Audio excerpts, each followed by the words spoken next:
నేను మాట్లాడతాను వదిలే. లేదండి కుదరదని చెప్తున్నానా లేదా? గవర్నమెంట్ రూల్స్ చెప్పింది కదా, అవన్నీ ఊరికే చెప్పింది అనుకుంటున్నారా? వాటిని ఫాలో చేయమనే కదా చెప్పారు. గవర్నమెంట్ కాదని ఎలా చేస్తాం? కమరు కమరు నేను రా ఆసాన్ని.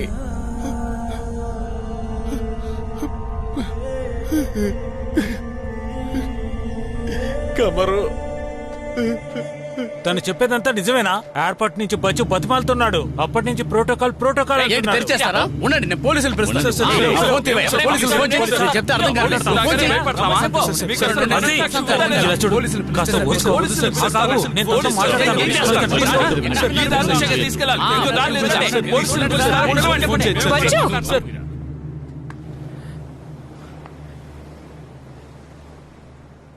నీ తీసుకువెళ్ళ నువ్వు